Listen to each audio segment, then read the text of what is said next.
6월 모의고사 문학 강의하겠습니다. 자, 첫 번째 작품 작자미상 부용전. 일단 부용은 여러분들 보시면,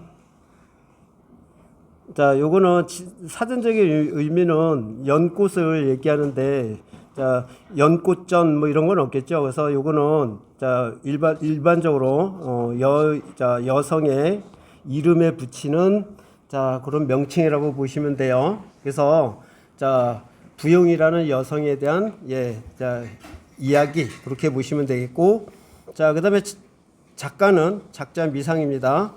자, 그래서 작자미상 자, 당시에 요거는 자, 향유 계층은 서민층이었음을 자, 우리는 알 수 있고, 그다음에 우리 들어가기 전에 이 작품은 적충문학으로서의 특징을 갖고 있어요. 자, 그래서 적충문학 하면, 자, 적충이 뜻이 뭐냐 그러면 쌓이고 쌓이다 그런 얘기입니다. 그래서 기본 테두리에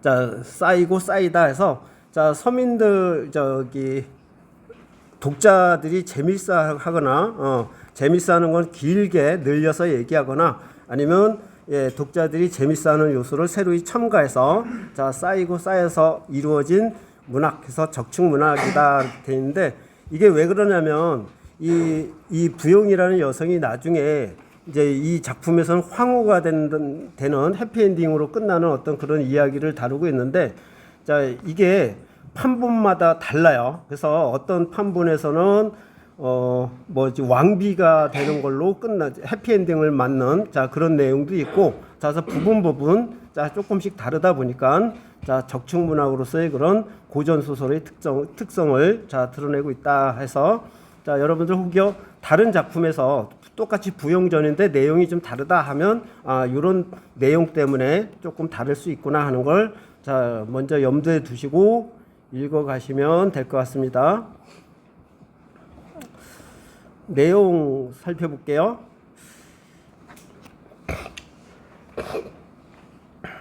자, 부용의 나이가 13세요 해서 사람 이름임을 알 수 있죠. 그래서 부용이라는 인물이 나와 있고, 자, 나이가 13살이래요. 자, 뇌성의 나이가 10세라 해서, 자, 뇌성의 나이는 10살. 자, 그러니까 13살하고 10살이에요. 어린 나이네요.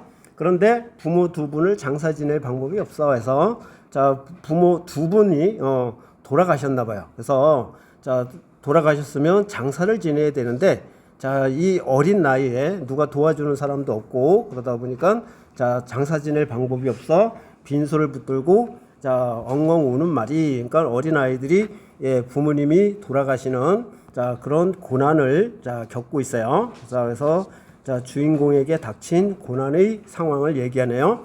황산의 옛 무덤과 길가의 강시도 했을 때, 황산하면 중국의 지명 산 이름으로 얘기할 수도 있고, 근데 이 황산은 거친 산을 얘기해요. 그래서 자, 여기에는 자, 무덤이 즐비한 그런 산으로 얘기할 수 있고, 그냥 크게 그냥 넘어가시면 될 것 같아요. 큰 의미 부여가 없습니다. 그래서 황산의 옛 무덤과 길가의 강시하면 중국의 귀신들이죠.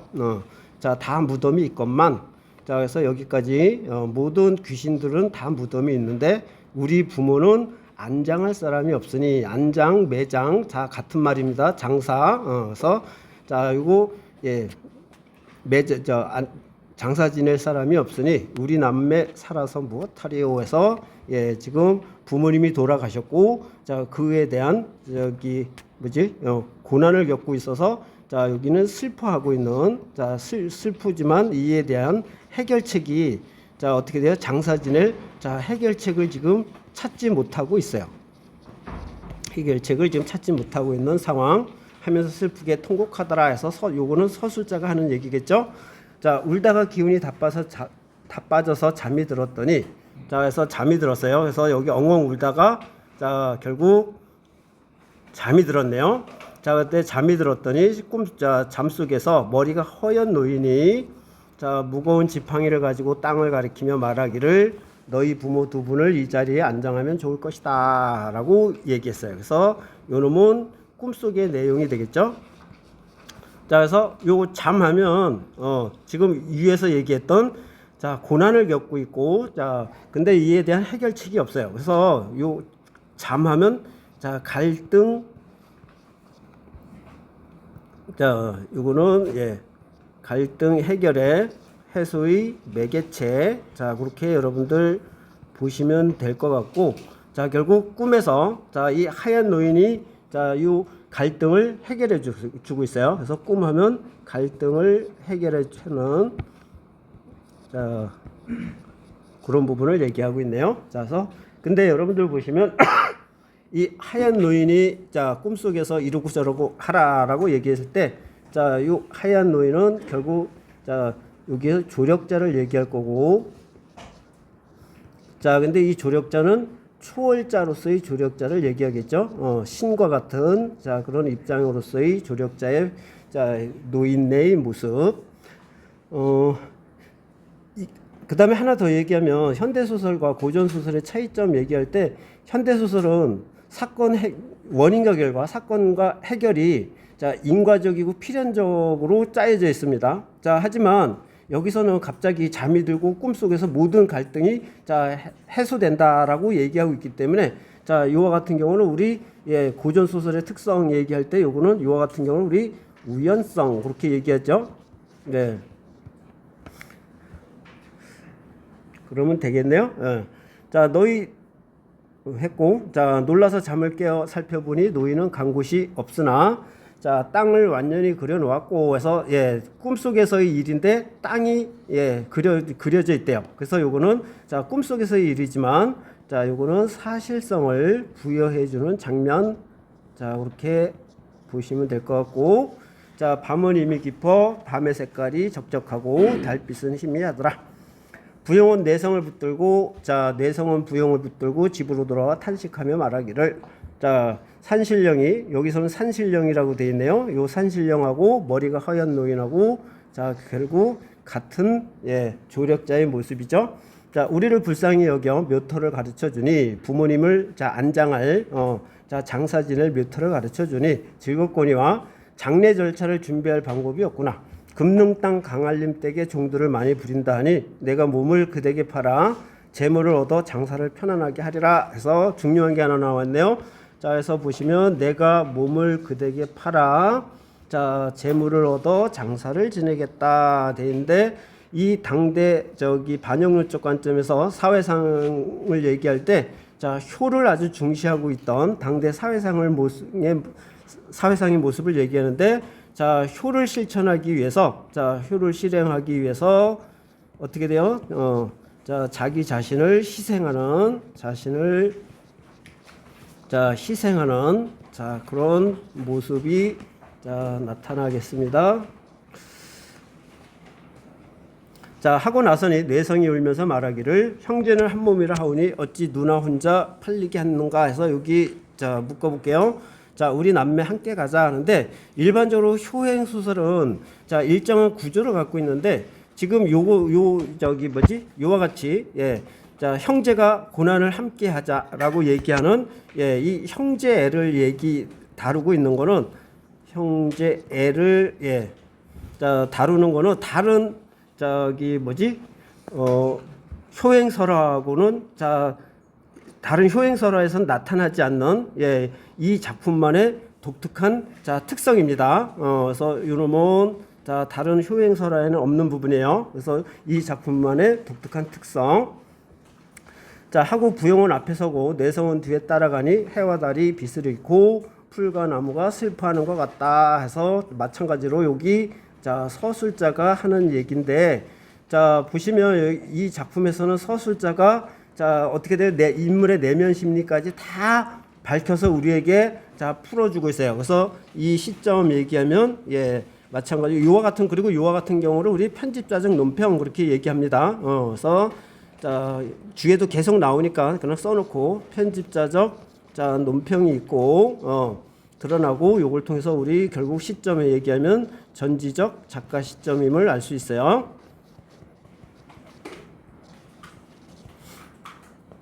중략 부분 줄거리. 자, 부용남매는 강할림의 몸종이 되어 부모의 장례를 치른다. 부용이 강할림 부부의 총애를 받자. 자, 총애하면 사랑을 얘기합니다. 자, 그래서 강할림 부부의 사랑을 받자 그들의 딸인 난총은 부용을 질투하여 해치고자 한다 되는데, 자, 여기 난총이라는 새로운 인물이 등장하는데 질투를 하고 자, 해치고자 해요. 근데 일반적인, 자, 아까 조금 전에도 얘기했지만 효행설화와 관련된 이 소설 작품에서는 자, 일정한 구조에 지금 여기 형제를 다루는 부분도 이 작품만의 고유한 특성이라고 얘기했고, 지금 이와 같이 난총과 같은 자, 적대적 인물이 등장하는 자, 적대적 인물, 자, 그래서 이놈을 우리 반동 인물이라고 얘기하는데, 적대적 인물, 자, 그러니까 여기는 예, 적대적 인물이 등장하는데, 자, 여기 난총,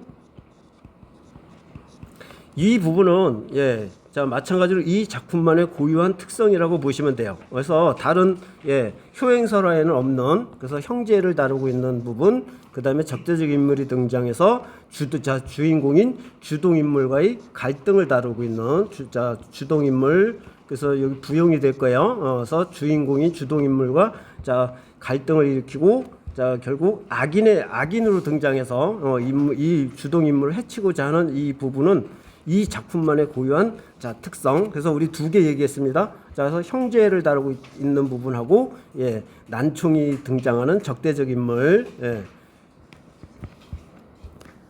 때마침 난총과 결혼하는 손병진이 여주 자사로 부임하게 되면서 난총은 부용을 몸종으로 데리고 가게 된다. 난총이 부용을 죽이려고 하지만 좋은 꾀를 얻지 못하다가 우연히 좋은 꾀를 얻으니 마음속으로 기뻐하며 여주로 갈 때 자, 부용의 손을 잡고 말하기를, 여주 자사가 백파강의 수륙제를 지낼 때에서, 수륙제 하면 저기 뭐 강이나 바다에 자, 강이나 바다의 신에게 자, 뭐 백길의 평안과 그 다음에 뭐 번영을 자, 기원하는 그런 제사라고 보시면 돼요. 수륙제를 지낼 때 자, 돈과 곡식을 많이 넣고 여자를 물에 넣어야 한다고 하니 해서, 자, 당대 사회상의 모습을 여기 또 하나 드러나 있네요. 자, 여자를 물에 넣어야 된다 해서 요거는 자, 심청전의 내용이랑 비슷하죠. 자, 그래서 인신공양의 자, 그런 당대 사회상의 모습을 드러내고 있더라 하는 거. 자, 하니 내 아무리 불쌍하나 면하지 못할 것 같다. 나를 원망하지 말아라. 라고 예, 결국 자, 난총이 꾀한 예, 여기 좋은 꾀는 예, 요 수륙제 때 부용을 자, 인신공양으로 죽이고자 하는 자, 그런 꾀네요. 부용이 이 말을 듣고 간담이 서늘하여 정신없이 울며 말하되, 한림의 덕택을 생각하면, 자, 여기 볼게요. 자, 부용의 인물의 성격이 나와 있네요. 한림의 덕택을 생각하면 죽어도 서럽지 아니하다 해서, 자, 은혜를 아는 부용의 모습 얘기하겠죠.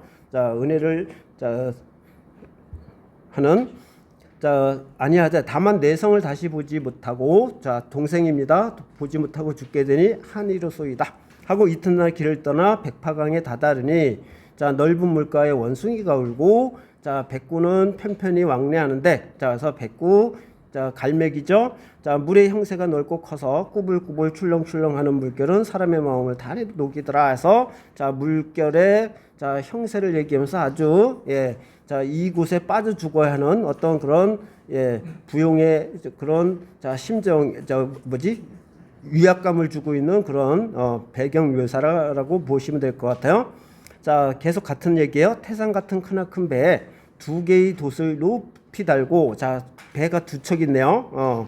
자, 높이 달고 한없이 너른 물결 위에 정처 없이 나아가며 무수하게 왕래하니 적벽강 싸움인가 해서 이 부분은 여러분들 삼국지에 나오는 적벽대전 그 내용을 자, 차용했네요. 적벽강 싸움인가 동남풍도 요란하다. 자, 임술령 가을 7월 보름인가 물의 파도는 하늘에 맞닿아 있더라 해서 아주 강의 파도가 아주 그냥 예, 심한 그 모습을 얘기하네요. 강의 중간에 배를 머무르고 소와 양을 잡아놓고, 자, 그래서 거기 아까 뭐야 수륙제를 지내는 모습이네요. 소와 양을 잡아놓고 쌀과 돈을 태산같이 쌓아놓고, 자, 요 부분 자, 뱃사공에 거동보소 4번 절한 뒤에 자 일단 요놈하고 쌓아놓고 절을 하고 강 속의 수신님은 자 천리 장강 깊은 물의 풍랑을 없애주시고 자 그래서 자신들이 기원하는 바죠. 여기는 자 그래서 뱃사공들이 기원하는 내용을 자 쭉 적어놓고 있네요. 자신들이 수륙제를 지내는 기원하는 그런 내용이에요. 자 그래서 풍랑에 없애주시고 이익을 많이 내게 하여 주옵소서 해서 돈을 많이 벌게 하여 주옵소서. 그래서 번영을 자 기원하는 그 모습이에요. 그래서 두 가지. 자 그래서 이때 밤은 이미 깊어 다른 자 그래서 여기까지네요. 여기까지가 네, 수륙제의 기원의 내용 요줄. 이때 밤은 이미 깊어 달은 기울어지고 까마까치는 슬피 운다. 자 그래서 마찬가지로 자 까마까치가 어떻게 슬피 울겠어요? 그러니까 결국 예, 이 부용의 어떤 자 암담한 자 그런 처지를 드러내주고 있다라고 보시면 되겠죠. 부용이 정신없이 앉았다가 제 배 앞부분을 부여잡고 슬퍼 통곡하며 우는 말이 푸른 하늘에 울고 가는 저 기러기야. 자 그래서 기러기한테 얘기하네요. 금능 땅에 가거든. 자, 우리 동생 뇌성을 찾아서 황성에 간 부용은 자, 백파강 수륙제 때 물에 빠져 죽었다는 자, 요 말을 동생에게 전해달라 하는 얘기죠. 그래서 기러기에게 하는 말, 나는 이 물에 빠져 죽으니 혼백이라도 세상 구경 못하게 되었네. 배 안에 있는 모든 사람들아 해서 사람들한테 사람들한테도 얘기했어요. 나 좀 살려주시오. 예, 해서 얼마나 자 이게 암담한 그런 상황을인지 여러분들 상상하면서 읽으시면 될 것 같아요. 수륙제를 지낸 후에 난총이 부용을 불러 어서 물에 빠지거라. 자 재촉하니 옷 같은 뒤 귀 밑에 수정 같은 눈물이 해서 자 눈물이 점점이 피가 된다라고 돼 있는데 자 이거 마찬가지로 예, 자 지금 암담한 상황을 제가 비극적으로 암담한 상황을 자 비극적으로 드러내고 있는 부분 그렇게 보시면 될 것 같아요. 빨리 죽어라 하는 얘기입니다. 부모와 동생을 울부짖으며 통곡하다가 섬섬옥수는 자 여인네의 아름다운 손을 자 미화한 미화법이라고 보시면 돼요. 손의 손 여인의 손으로 저고리를 뒤집어 쓰고 그러니까 자 얼굴을 뒤집어 쓰고 만경창파 깊은 물에 풍덩하고 뛰어드니 어찌하니 불쌍하겠는가 마찬가지로 자 이건 서술자의 심정을 서술자가 자 어떻게 돼요? 이 저기 부용의 심정을 대신 자 모든 것을 다 알고 예, 전해주고 있는 부분이겠죠. 그래서 서술자가 얘기하는 자 그런 부분이라 자 보시면 될 것 같고 그래서 마찬가지로 전지적 작가 시점 뱃사공들도 또한 슬프게 여기더라. 자 내용 파악 잘 하셔야 됩니다. 각 소설에서 제일 중요한 거는 자 각 인물들의 자 특성 심리 자 잘 파악하셔야 돼요. 그래서 여기서 뱃사공들도 슬프게 여기더라 하는 부분. 자 이윽고 풍랑이 크게 일어나며 물결이 태산같이 일어나더니 자 난총이 탄 배를 물속에 띄웠다. 갑자기 여기 갔다가 갑자기 뜬금없이 그러면 부용이 죽어야 되는데 풍랑이 이렇게 크게 일어나서 태산같이 크게 일어났으면 결국 물속에 빠진 부용이 죽어야 되는데 뜬금없이 난총이 탄 배를 자 이 난총 예 자 적대적 인물입니다. 자 악인이에요. 악인. 자 악인이 탄 배를 물속에 띄웠다가 흔적도 없이 자 엎어져 잠기게 하니 자 그래서 이게 말하는 여기서 말하는 건 저기 난총이 자 난총이 죽음을 얘기하겠죠. 그래서 갑자기 여기까지는 부용에 얘기하다가 갑자기 크게 물결이 일어나면서 자 결국 난총이의 죽음을 얘기하고 있어요. 그래서 우리 요와 같은 경우를 여러분들 저기 뭐라 그러죠? 자 착한 사람은 복을 받고 나쁜 못된 놈은 벌을 받는 자 그래서 요와 같은 경우를 자 권선징악 그렇게 얘기합니다. 권선징악 자 그래서 일반적으로 조선시대 서민들의 일반적인 어떤 예 저기 뭐 소망을 얘기하고 있어요. 그래서 여기 자 악인인 난총이 결국 자 죽는 모습 자 죽으니 누가 아니 겁을 내겠는가. 자 이때 난데없이 하나의 작은 배가 강 위에 천천히 떠오며 부용을 건져서 싣고 부용을 건져서 실었대요. 물속에 빠진 부용을 예, 건져서 싣고 저 새끼들 왜 자, 옷같이 잘생긴 선동이. 자, 그래서 선동이 나와 있네요. 선동. 자, 우리 앞에서 조력자 얘기돼 있었죠. 그래서 조력자는 자, 뭐지? 산신령 나와 있는데 여기서는 선동 마찬가지로 예, 조력자가 등장하네요. 아, 참, 그리고 여기 죽는 거 갑자기 여기 뭐지? 물결이 태산같이 일어나더니 요거 마찬가지로 예. 앞에 내용하고 이게 죽는 데는 자 필연적인 어떤 원인이 없이 그냥 물결이 크게 일어나서 죽었다 그러니까 예, 여기도 마찬가지로 예, 자 고전 소설의 특성으로 우연성 얘기할 수 있고 자 다시 조력자 선동이 배 앞에 깃발을 달았는데 그것은 망고 효녀 부용의 배라고 자 황금으로 만든 큰 글자를 자 뚜렷이 새겼건을 누가 감히 그 신기함을 알겠는가 돼 있어요. 그래서 자 여기 조력자의 모습인데 이것도 마찬가지로 초월자로서의 어떤 조력자 그래서 자 신적인 어떤 조력자의 모습을 얘기해요. 선동이 배를 짓지 아니하여도 빠르기가 화살 같더라 해서 자 마찬가지로 현실 세계에서는 일어날 수 없는 자 그래서 요거 전기적 특성 얘기하면 되겠죠. 자 전기적 특성 자 그다음에 위에서도 우리 안 했는데 자 꿈속에 뭐 신선이 나타나서 어쩌고 하는 거 현실 세계에서는 일어날 수 없습니다. 그래서 여러분들이 아무리 잠을 자도 자 뭐지 신선이 나타나서 여러분들한테 기말고사 답을 가르쳐주는 신선이 나타날 수 없어요. 그래서 전기적 특성을 얘기하고 자 선동이 손병진을 꾸짖어 말하기를 자 그러니까 난총은 죽었고 이제 난총의 저기 남편이 되겠죠. 손병진을 꾸짖어 말하기를 내가 국가의 녹봉을 받는 신하로서 해서 아까 뭐 여주 자사로 간다고 했으니까 자 국가의 어떤 관리인가 봐요. 신하로서 간사한 계집의 말을 듣고 자 그래서 여기 보시면 간사한 계집 난총을 얘기할 거예요. 말을 듣고 효녀를 죽이려고 하니 해서 자 요거는 예. 자 옥황상제가 미리 하시고 사회용왕에게 분부하셨다 해서 자 여기 조력자 옥황상제 사회용왕 다 초월자로서의 조력자를 얘기하네요. 자 그래서 난총은 마음 씀씀이가 나쁘고 자 그래서 난총의 예, 인물 댐댐이를 얘기해요. 마음 씀씀이 나쁘고 흉계가 측량할 수 없어 자 남을 해치고자 하는 마음이 있으니 해서 자 요 난총은 악인임을 자 이야기하고 자 그래서 악인의 침몰시켜 죽였다 해서 악인의 처벌을 자 이야기하고 있어요. 그래서 악인의 처벌을 자 죽이니 자 죽이고 부영랑자는 인간 세상으로 급히 돌려보내라 하시기에 자 급히 가노라 하고 강 중간에 이르러 자 어떻게 돼요? 황성으로 가더라. 이윽고 배를 언덕에 대고 유리병 하나를 주면서 말하기를 자 그래서 언덕으로 올라왔어요. 이제 선동은 갔고 배가 이제 언덕으로 올라왔네요. 자, 근데 유리병 하나를 줬대요.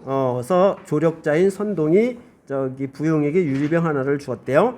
그럼 이게 나중에 쓸모가 있어야 되는데, 자, 요거는 나중에 작품마다 이게 이제 하는 역할이 조금씩 달라요. 근데 이 작품에서는 저기 황제가 자 아플 때 이 유리병에 있는 그 뭐지 유리병에 있는 액체를 먹고 아주 건강해져요. 그러면서 나중에 황후가 되는 자 그런 요즘 말로 말하면 뭐 약 정도라고 생각하시면 될 것 같아요.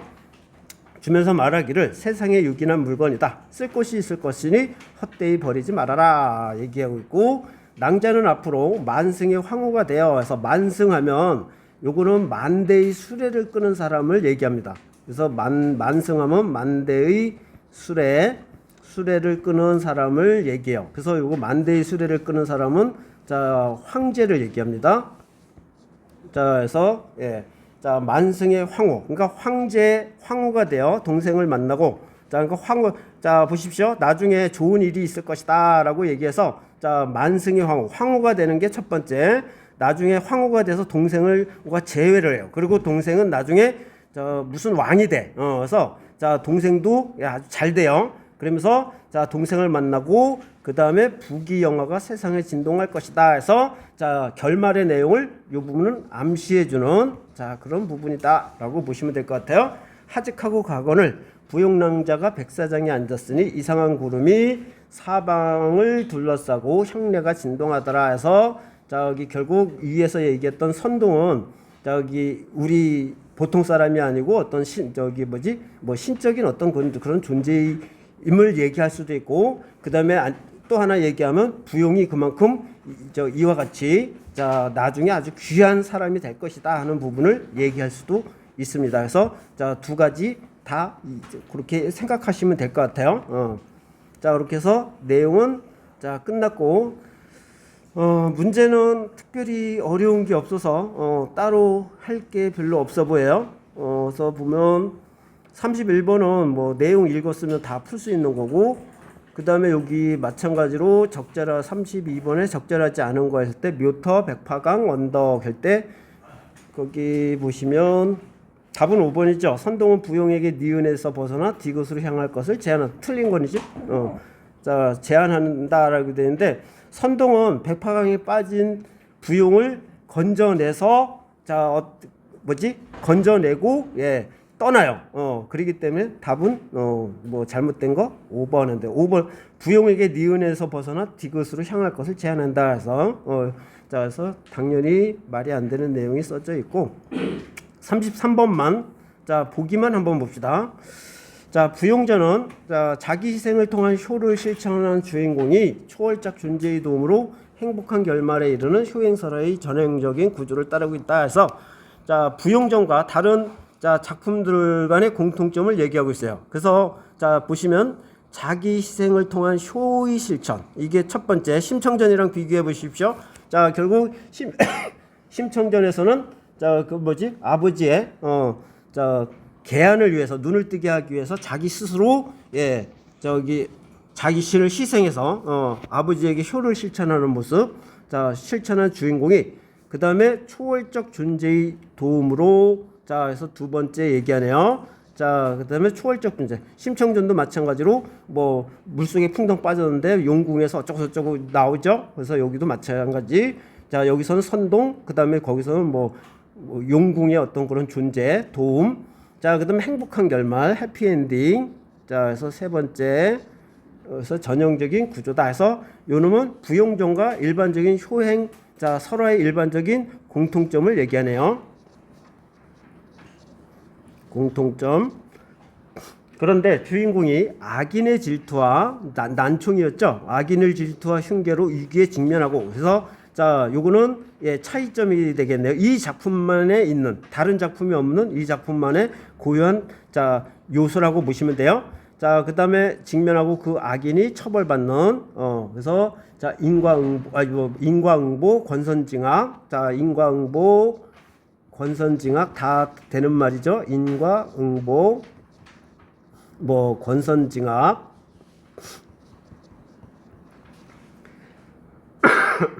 자 그다음에 두 번째, 자 다른 작품이 없는 혈육의 고통을 동생이 함께 하고자 하는 두 번째 요소.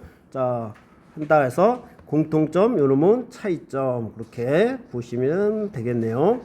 그러면 자 문제 푸는데 크게 문제 될 것 같지도 않고, 그 다음에 34번 마찬가지로 뭐 크게 문제 될 것 같지는 않아요. 자 그래서 B 한번 보세요. 자신의 처지에 상심하고 있으면, 요거는 맞는 얘기고, 그 다음에 요놈 원하는 바를 부탁하고 있으면, 그래서 저기 누구한테 얘기했죠? 갈매기인가 기러기인가. 그리고 자 뱃사람들한테 자신이 원하는 바를 부탁하고 있으면, 요거 맞는 얘기죠. 자 근데 여기 청자 입장을 대변, 청자는 거기 듣는 사람을 청자라고 얘기하는데 그놈을 질책하고 있는 거지, 이놈을 입장을 대변하고 있다 말도 안 돼요. 따라서 과오, 잘못을 지적하고 있다. 그래서 답은 5번 그렇게 보시면 될 것 같네요. 자 내용은 문제는 그렇게 어렵지 않습니다.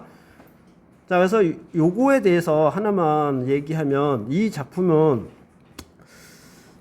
자기 희생을 통한 효의 실천인데, 여기 인물의 성격에서는 이 작품에서는 자기 희생을 통한 효의 실천이, 거기 보시면 장사를 지내기 위해서 부모님의 장사를 지내기 위해서 자기 몸을 강할림 댁에 자 결국 종이 되는 그 부분까지만 나오다 그 부분을 얘기하는 걸 거고, 그 다음에 죽는 모습은 그게 난충의 흉계에 빠진 부분이기 때문에 이 자기 희생을 통한 효의 실천할 때 이게 적극적이다라고 얘기하기는 조금 애매해요. 하지만 심청전이랑 여러분들 비교해 보세요. 심청전 같은 경우는 부모님의 아버지의 계안을 위해서 자기가 스스로 뱃사람들에게 찾아가서 공양미 300석을 받고 자기 자신을 스스로 던지는, 그래서 심청전 같은 경우는 요 내용이 강해요.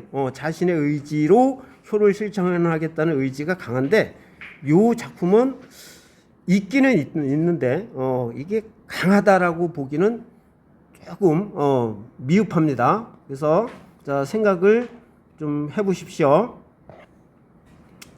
자, 그 다음에 두 번째 작품.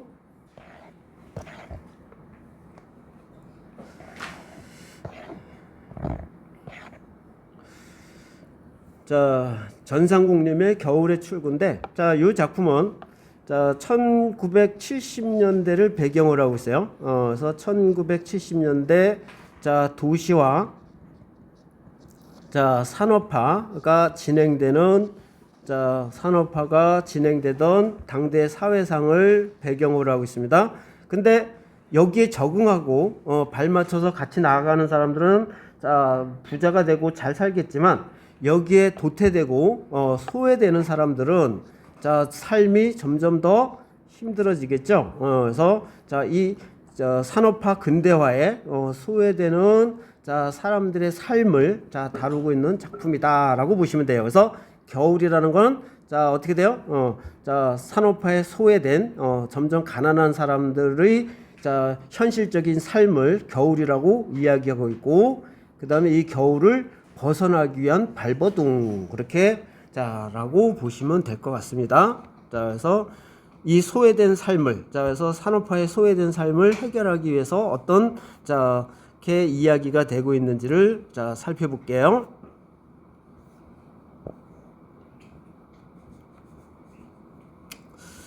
아버지는 도깨비 시장 입구 다림목에서 생선 장사를 했다 해서 요 아버지를 통해서 우리 얘기하는 게, 근데 이 작품은 아버지 하니까 서술자는 나겠죠, 여러분들. 그다음에 여기 아버지는 우리는 이런 식으로 표현이 나와요. 자 그래서 이 작품의 서술자는 날 거고, 근데 내가 나의 이야기를 하는 것이 아니라 내가 아버지 및 주위 사람들에 대해서 보고 듣고 자 느낀 대로 얘기하고 있어요. 그러니까 이 작품의 주인공은 아버지고, 나는 자 이 아버지 및 이 도깨비 시장 상인들의 있는 사람들의 삶에 대해서 자 내가 보고 느끼는 대로 이야기하고 있기 때문에 자 시점은 1인칭 관찰자 시점, 자 그렇게 얘기하시면 되겠죠. 1인칭 관찰자 시점, 1인칭 관찰자. 내용이 좀 긴데 자 쭉쭉 볼게요. 도깨비시장 입구 다림목에서 생선 장사를 했다 해서, 다림목이라는 건 다리에 있는 길목을 얘기합니다. 다리에 있는 길목에서 생선 장사를 했는데, 자 시장이 형성될 무렵부터 부터니까 이제는 터줏대감이나 다름이 없었다, 아주 오래되었다 하는 얘기죠. 자 근데 여기 볼게요. 새벽 4시쯤 짐 자전거를 끌고 집을 나갔대요. 새벽 4시쯤. 자 이걸 통해서 아버지의 모습 얘기하면 성실성을 드러내주고 있는 부분. 자 성실성. 자 시중에 멀리 있는 어물 시장에서 자 생선 몇 장을 받아다가 거기서 사다가 다림목 땅바닥에 버려놓고 장사를 했대요. 그러니까 노점을 하고 있네요. 자 그래서 됐고, 아버지의 생선 파는 노점에는 항상 손님들이 많았대. 자 그래서 내가 자 아버지의 생선 요 장사하는 모습을 본 대로 얘기하는 거예요. 자 그래서 어떤 때는 줄까지 섰다. 생선의 다림목 그 장수한테 가야 싸고 좋은 걸 사요. 해서 주위 사람들이 자 하는 얘기입니다. 이 정도로 소문이 나 있어 생선은 날개 돋친 듯 팔렸고 장사가 잘 됐나 봐요. 생선이 다 떨어져 사지 못한 사람은 다음날 아버지한테 사기 위해 그날은 아예 빈 바구니로 돌아갈 정도 됐대요. 그래서 다음 날 다시 사기 위해서 자, 빈 바구니로 돌아갔대요. 요걸 통해서 알 수 있는 건 아버지를 신뢰하는 저기 단골 고객들이 많다 하는 얘기가 되겠죠. 단골 고객들이 많더라. 그러니까 신임이 높다.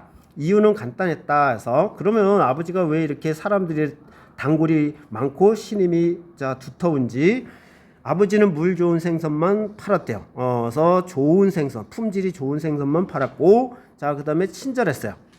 자, 한 마리를 흥정하고 그것을 뭐 전을 떠달라고 해도 자 그러니까 포를 뜬다는 얘기입니다. 아버지는 군소리 없이 척척 원하는 대로 해줬대요.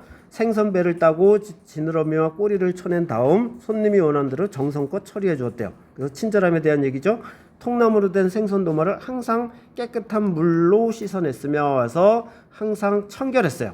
그러니까 저 고객 입장에서는 자 좋은 걸 다 갖추고 있네요. 자 청결했어요. 이건 청결함. 자 씻어냈으며 도마질을 하는 아버지의 칼솜씨 또한 자 날렵하기 일품이었다. 솜씨도 좋았다 얘기하는 거죠. 솜씨. 더 중요한 것은 아버지가 정직한 장사를 했다는 것이다. 그래서 5번. 자 이렇게 손님이 많은 이유예요.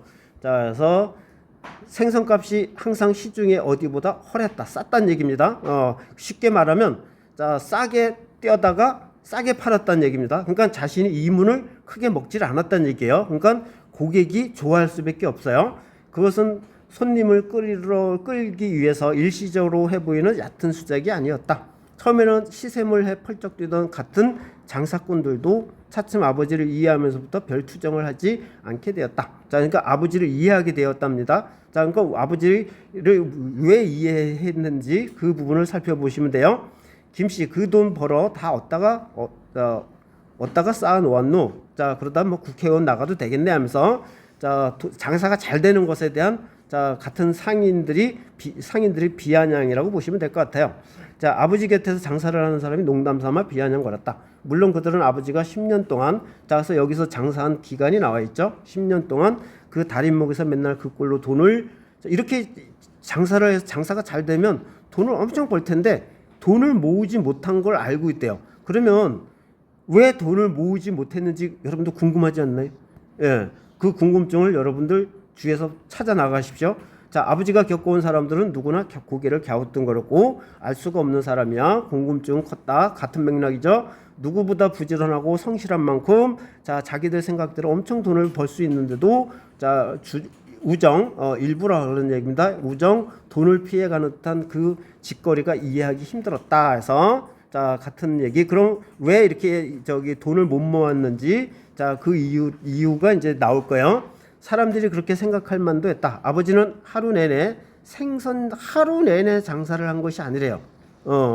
자 새벽에 생선을 받아다가 아침 나절에 다 팔아버리고 저녁 나절에 아침 장사에 반도 안 되는 아주 얼마 안 되는 양을 생선을 떼어다가 팔면 그뿐이었대요. 그러니까 하루 내내 판 게 아니라 자 판 시기를 일정한 시기를 정해놓고 그 시간 내만 장사를 했다 하는 얘기죠. 그래서 그리고 아버지에겐 아침 저녁으로 장사하는 시간을 빼면 대여섯 시간이 공백이 있는데 그 시간이 아버지가 남을 위해서 사는 시간이었다 해서 이 부분이 때문에 결국 부자가 될 수 없었네요. 그러니까 요걸 통해서 남을 위해서 사는 시간. 그럼 어떻게 남을 위해서 살았는지 자 손님이 많아 절절 매는 사람들을 도와주기도 하고 자 동네 같은 상인들을 도와주기도 하고 그 다음에 쓰레기를 모아 처리하기도 했대요. 그러니까 굳은 험한 일을 스스로 도맡아서 했다 해서 자 요걸 통해서 우리 결국 알 수 있는 거는 자 이 아버지의 모습 하면 자 아버지는 자기 자신만을 위해서 사는 사람이 아니라 자 타인과 함께 자 타인과 함께하는 삶을 중시하는 삶을 중시한 모습을 얘기하고 있어요. 자 그래서 이름을 다른 말로 얘기하면 공동체적 삶을 중시하는 모습을 얘기하고 있고 그 다음에 쓰레기 청소해주고 다른 사람을 돌봐줬다 했으니까 자 어떻게 돼요? 자신보다 못한 사람들도 도와줬다. 뭐 그래서 자 함께 얘기하는 어떤 그런 모습 얘기하시면 될 것 같아요. 자, 그래서 중략 부분 줄거리 보시면 난민촌인 천민동 주민들의 생계와 터전인 자, 여기 난민촌이래요. 난민촌이라면 1970년대의 어떤 그런 모습이니까 6.25 전쟁 때 뭐 피난을 왔거나 집이 없던 그런 사람들이 모여 사는 곳인가 봐요.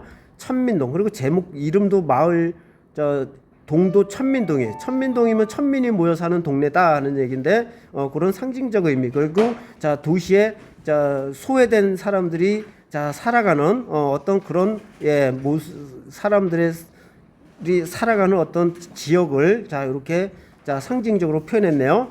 주민들의 생계의 터전인 도깨비 시장은 재개발로 자, 철거될 위기에 처했고 자, 당대 사회상이 나왔습니다. 재개발 자, 돈 있는 도깨비시장 출신 상인들은 현대시장 추진위원회를 조직한다. 자, 근데 여기 잘 보십시오.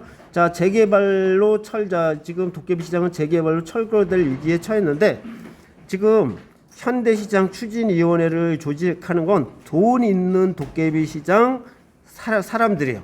돈 있는 도깨비시장 출신 사람들이 현대시장을 자, 만들려고 하는 거야. 이들은 도깨비시장 노점상 중 유일하게 아버지를 추진위원으로 추대했으나 아버지는 이를 거부한대요. 거부한 이유는 자, 아버지는 이런 삶을 살기 때문에 개인의 이익만을 추구하는 자, 개인의 이익을만을 추구하는 삶을 살지 않는다 하는 얘기죠. 예. 잠깐만 자리를 이동해서 할게요.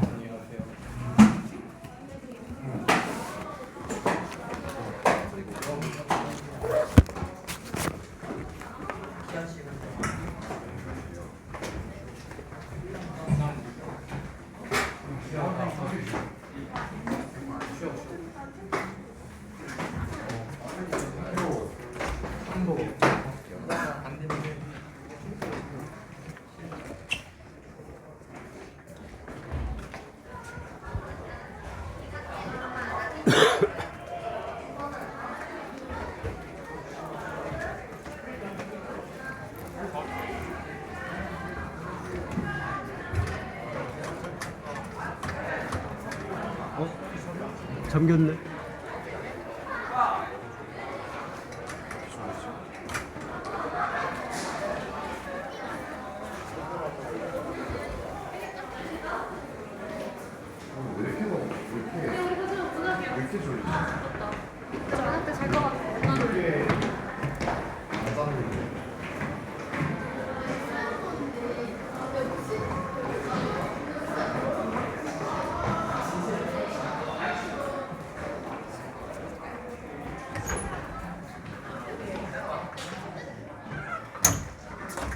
안녕하세요. 예.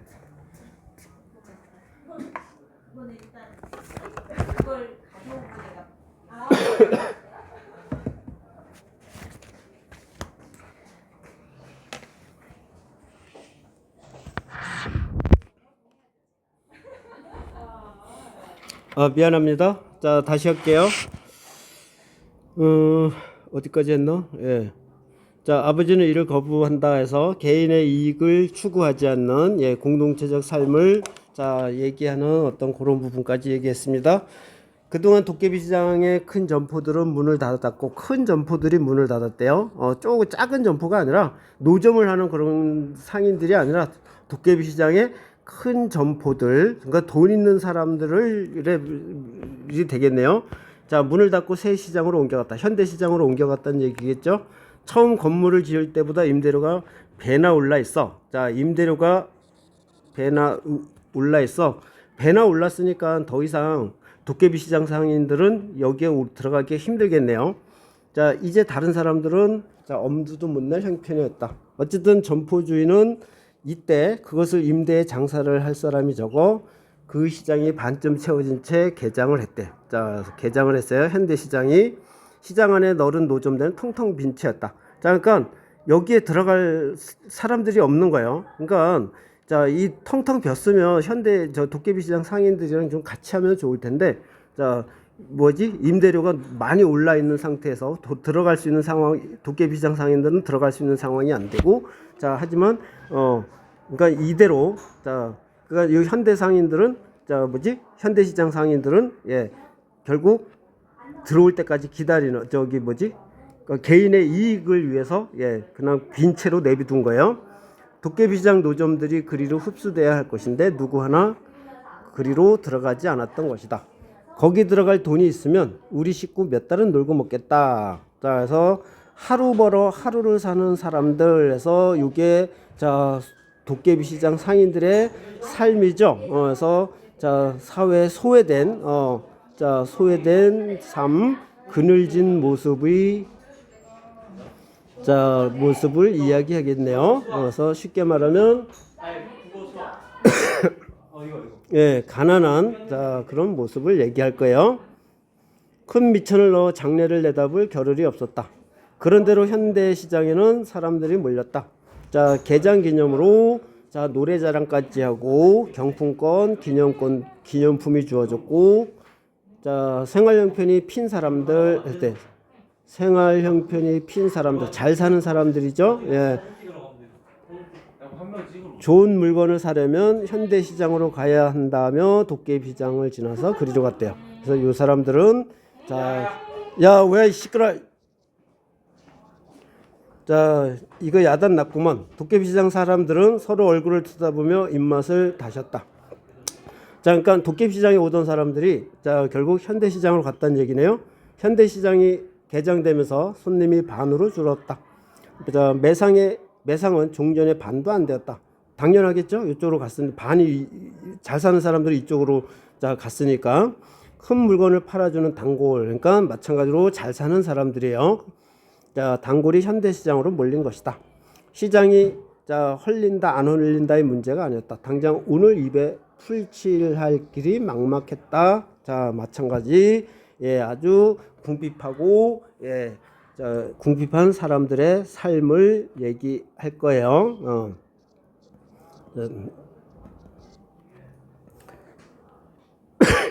이거 어떻게 한다죠? 아버지가 도깨비시장을 배회하고 있었고, 노점상들은 아버지에게 붙잡고 하소연을 했네요. 그러니까 결국 아버지는 이 당시에 도깨비시장에서 결국 사람들한테 신뢰를 얻고 있다 보니까 아버지한테 지금 고민을 얘기하네요.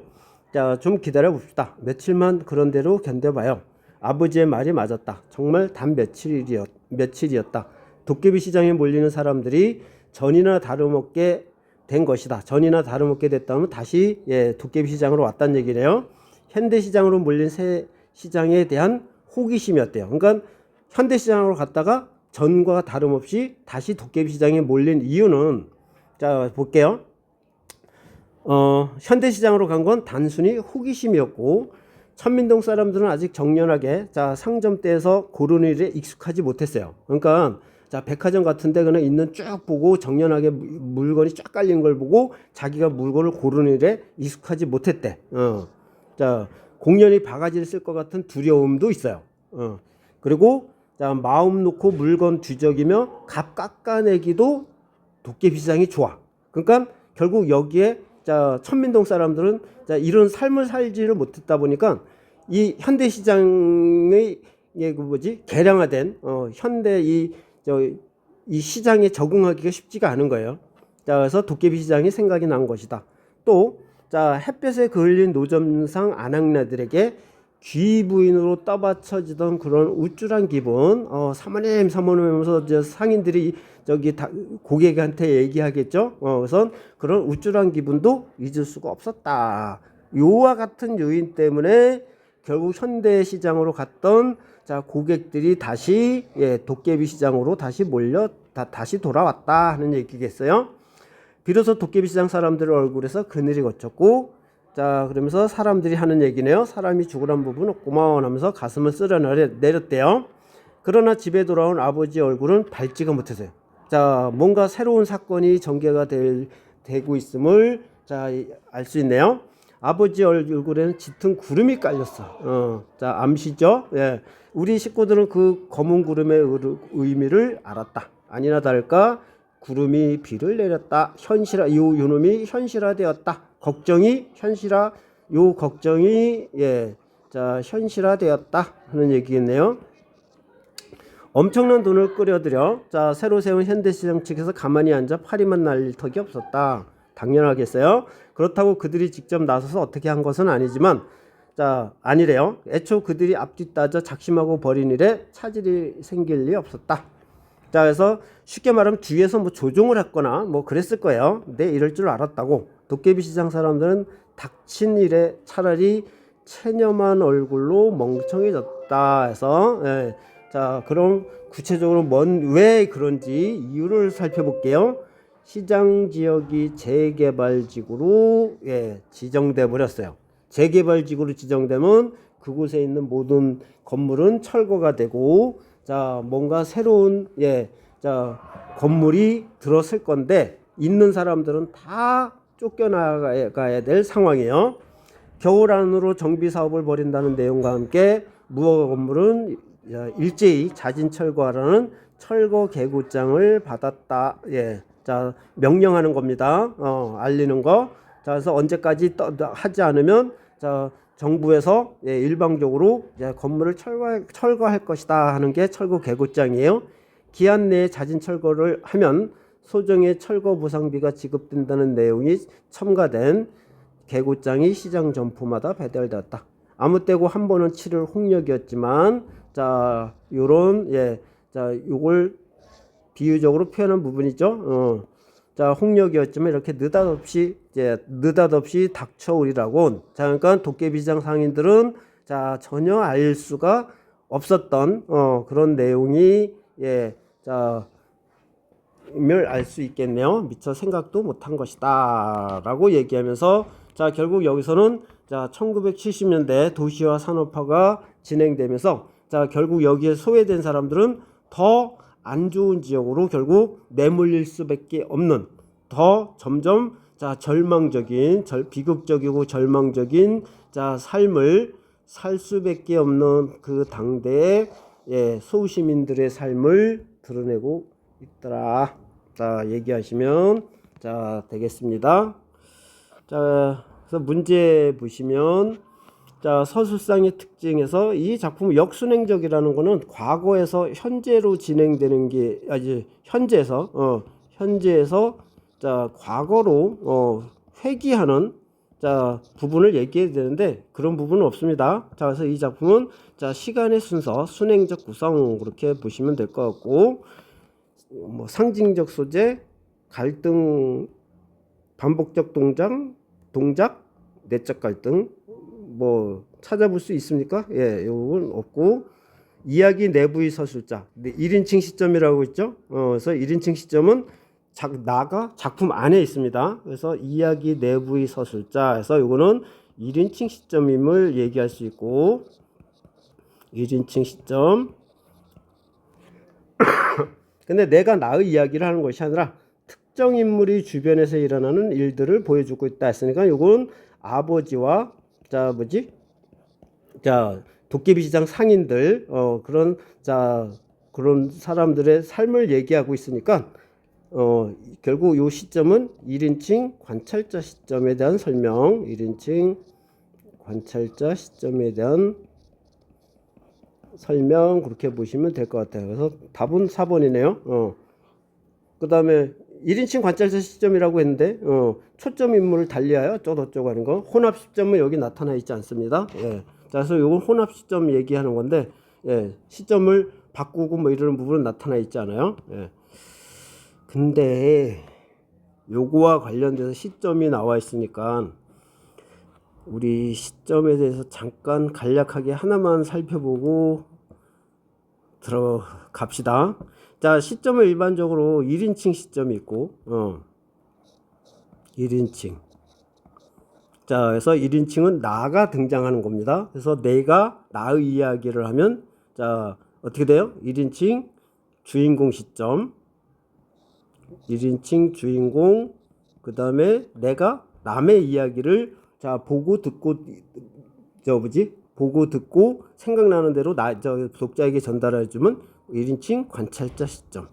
그런데 1인칭 주인공 시점이나 1인칭 관찰자 시점은 요거는 나라는 인물이 작품 내부에 등장하고 있어요. 그래서 자 1인칭 시점은 요거는 둘 다 예, 작품 내부에 자, 서술자가 있더라 하는 거고, 그 다음에 3인칭 시점 하면 여러분들 잘 아는 전지적 작가 시점, 위에서 얘기했던 전지적 작가 시점, 그 다음에 3인칭 관찰자 시점, 3인칭 관찰자 시점, 관찰자 시점에서 여기 있는데, 자, 이 3인칭 결국 작가가 전지적 작가 시점도 서술자 작가가 얘기하는 거고, 관찰자 시점도 예, 외부에서 자 얘기하는 거기 때문에 요거는 예, 작품 서술자는 안에 있는 것이 아니라 작품 외부에 있습니다. 그래서 1인칭 시점은 작품 내부, 그 다음에 3인칭 시점은 작품 외부, 그렇게 하시면 되겠고, 자, 그래서 요 놈 하나만 하고, 그 다음에 이왕 하는 김에, 자, 여기다가, 그냥 아예 봅시다. 시점을 얘기할 때, 자, 심리적, 정서적 거리라는 것이 있습니다. 여러분들이 요거는 아마 중학교 때나 고등학교 1학년 때에서 많이 했을 거고, 심리적 정서적 거리라는 것이 있어요. 그래서 이게 뭔 말이냐 하면, 자, 인물과 자, 서술자와, 요거는 서술자 여기다가 자, 서술자와 인물, 그 다음에 서술자와 독자, 그 다음에 독자와 인물, 요 세 개를 놓고 얘기할 때, 자, 요 위에서 여기서 얘기한 네 가지 시점 중에 자, 어떤 것이 심리적 정서적 거리가 예, 자, 가깝고 뭐냐 이 얘기입니다.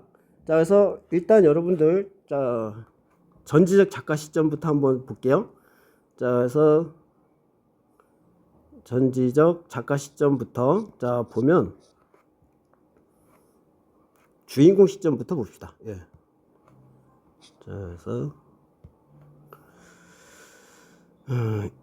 1인칭 주인공, 자, 이렇게 해서 보시면 자, 서술자와 인물, 그 다음에 서술자와 독자, 그 다음에 인물과 독자.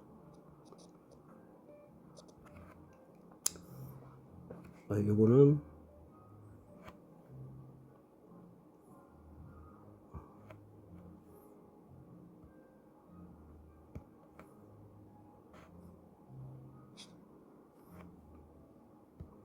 자, 그래서 예, 심리적 정서적 거리에서 자, 1인칭 주인공 시점부터 1인칭 주인공 한번 볼게요. 자, 서술자와 인물 할 때, 자, 서술자는 1인칭 주인공 시점에서 서술자는 납니다. 내가 나에 대해서 얘기하는 거죠.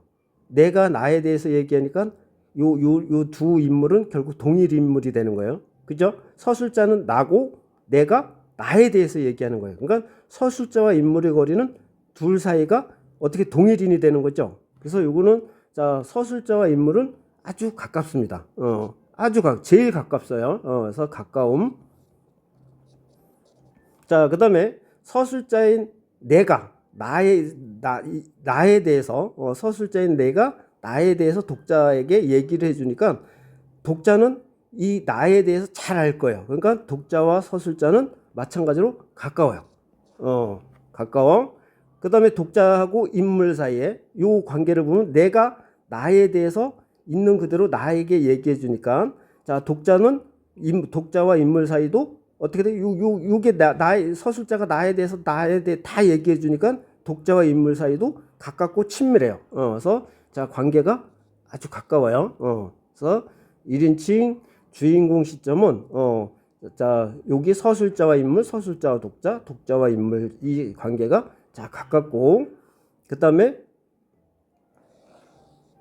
전지적 작가 시점.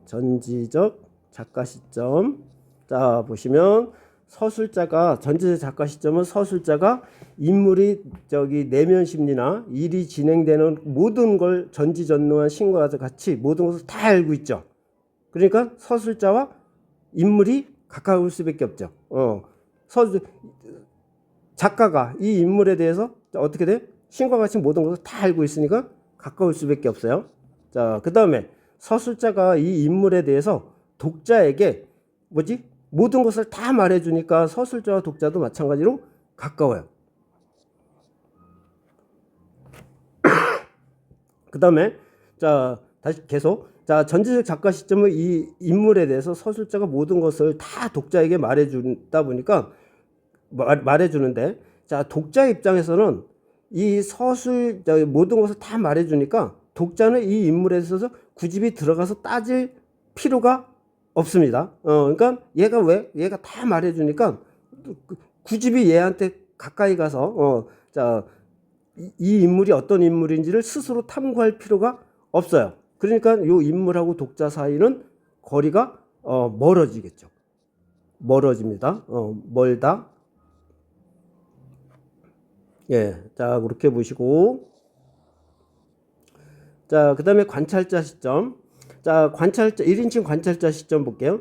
1인칭 관찰자 시점에 내가 인물에 대해서 겉에 보이는 모습만 관찰하고 얘기해요. 그죠? 그러니까, 자, 관찰자.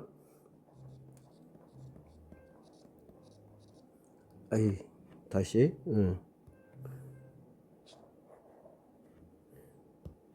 자, 그래서 1인칭 관찰자 시점. 자, 그래서 다시 이렇게 보면, 자, 내가 인물에 대해서, 자, 겉에 보이는 만큼만 얘기해요. 그래서 요거는 서술자와 인물은, 자, 어떻게 돼요? 멀겠죠. 인물의 내면 심리는 뭐 제대로 알 수가 없어요. 자, 마찬가지로 서술자가 인물에 대해서 보이는 만큼만 얘기해 주니까 서술자와 독자도, 요 관계가 멀고, 그 다음에 독자와 인물 사이에는 서술자가 이 인물에 대해서 자세하게 제대로 말해주지 않으니까 이 인물하고 독자의 사이에서 결국 독자는 이 인물에 대해서 파악을 하려면 스스로 다가가서 파악을 해야 될 거예요. 그러다 보니까 여기선 다 말해줬기 때문에 이러고 저러고 했는데 여기서는 이렇게 여기 관찰자 시점에서는 이렇게 해서 인물과 여기는 가까울 수밖에 없습니다. 가깝다. 자, 그 다음에 3인칭 관찰자 시점. 자, 3인칭 관찰자 시점. 자, 마찬가지로, 서술자와 인물. 자, 마찬가지로 겉으로 보이는 모습만 얘기하기 때문에 서술자와 인물의 거리는 멀고, 자, 서술자와 독자의 거리도 마찬가지로 똑같이, 서술자가 보이는 만큼만 얘기해 주니까, 멀고, 자, 그 다음에, 독자와 인물의 거리도, 마찬가지로, 우리 입장에서 이 작품을 제대로 파악하고 이 인물이 무슨 생각을 하고 있고 어떻게 일이 진행되는지를 이해하려면 가까이 다가가서 직접 살펴봐야 돼요. 그래서 여기도 마찬가지로, 여기 가깝다. 이렇게, 얘기하시면, 되겠네요. 자, 그래서, 됐겠죠? 그래서, 관찰자 시점, 요 둘 사이에서는 멀고, 자, 서술자와 독자 사이에서는 멀고, 근데, 우리 다시 한번, 이게 선생님이 잘못 썼네. 요거 다시 한번,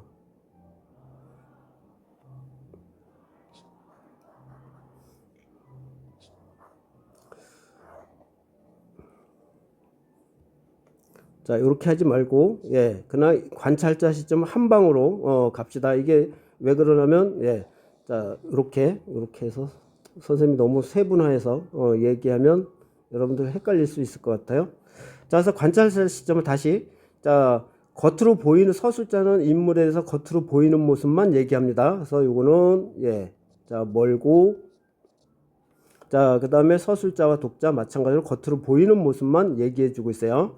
자, 그래서 요거 멀고, 이게 멀다고 하는데 또 3인칭 관찰자 시점, 1인칭 관찰자 시점이 3인칭 관찰자 시점보다는 조금 더 가깝다라고 얘기하는 경우도 있어요. 그래서 근데 우리는 통칭으로, 자, 서술자는 인물에 대해서 겉으로 보이는 모습만 얘기하기 때문에 자 그래서 둘 사이에서는 다른 시점에 비해서 상대적으로 멀다 얘기해야 되겠고, 그 다음에 독자 입장에서 인물에 대해서 파악하려면 결국 가까이 다가가야지만 자 파악할 수가 있더라. 자 이렇게 얘기해서, 자 그래서 시점 아까 얘기했던 1인칭 시점은 내부, 자 내가 안에 있으니까 내부, 3인칭 시점은 외부에 있고, 그 다음에 심리적 정서적 거리, 자 얘기할 때, 근데 요거는 상대적인 자 관점입니다. 그래서 절대적인 기준이 아니고 상대적인 기준이기 때문에, 자 그래서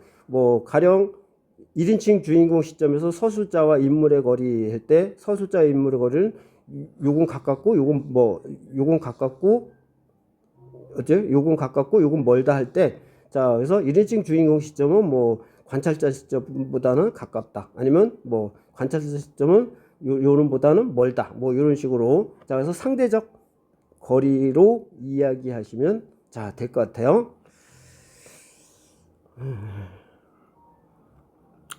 그 다음에 나머지는 여러분들 문제 크게 어려운 거 별로 없고, 38번 같은 경우는 뭐 다 읽어봤던 부분 그렇게 보시면 자 될 것 같네요.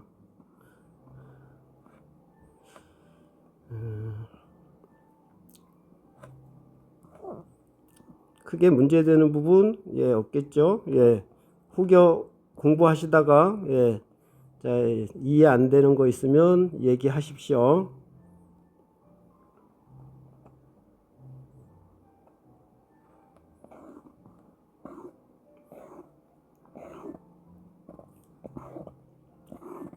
요거 다음 시간에 할까? 그나 지금 할까요? 합시다. 하는 김에 하다가 끊어지더라도, 자 잠깐만.